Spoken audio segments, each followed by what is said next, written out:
Doctor, what are the criteria for being a suitable candidate for laser surgery? The most important criterion is age. We can perform laser procedures on patients over the age of 18. Generally, 45 is considered the upper age limit, but there can be some special cases.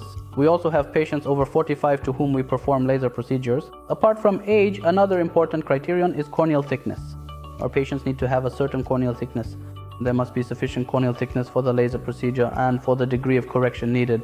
And there should be no irregularities or deformities in the cornea. Our patients should not have uncontrolled rheumatic diseases or eye problems or any eye diseases. For myopic patients, up to 10 diopters, up to 10 degrees. For patients with hypermetropia and astigmatism, we can perform laser treatment for those up to 6 degrees. Yes, doctor, in general, is there anything you would like to add when selecting patients for laser treatment? Doctor, the criteria you mentioned here are valid. In our clinic, we use two methods. Maybe we can discuss that. The first is LASIK, the second is PRK. We generally prefer LASIK for almost all suitable patients because LASIK has certain main advantages here. The first and most important of these is patient comfort. That is, the patient can return to their normal life the day after the surgery. This is a great comfort for patients. The disadvantage is that it involves two different devices and patients feel a bit of pressure with the first device.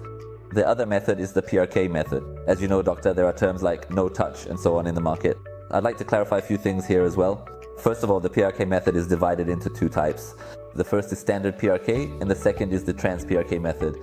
In the standard PRK method, after numbing the patient's eye with drops, we manually remove the layer called the epithelium using a blade. After that, we perform the laser procedure and then place a contact lens on the patient's eye. In the trans PRK method, the device itself removes the epithelial layer, which is lifted with a blade in the other method using a laser. The reason for its name is partly a marketing strategy and also because there is truly no physical contact or touch with the eye in this method. In my daily practice, I have observed the following. There is not a significant difference between the two, especially regarding prescription limitations or patient compliance during the operation. I haven't observed much difference. The only thing I've noticed is recovery is a bit faster with the trans PRK method. Typically with the PRK method, patients experience significant pain, blurred vision, and redness during the first 2 days. You encounter these as well, doctor. But in patients where we perform trans PRK, I observe that especially the pain during those first 2 days is less, and because of this, recovery is a bit faster. What is your very first choice when treating patients? We usually perform LASIK, doctor. So if the patient is suitable and there are no restrictions or limitations, for example, regarding the structure of the cornea or their prescription, in our daily practice, we recommend the LASIK method to our patients. Could you tell us about the reasons why you might have to choose PRK or why a patient might prefer it, doctor? For patients with thin corneas or those with issues related to corneal steepness in cases of low prescriptions, or sometimes when patients have certain specific limitations such as police officers, soldiers, or people in contact sports. Exactly, those in contact sports. For patients in contact sports like boxing or taekwondo, we recommend the PRK method. Thank you.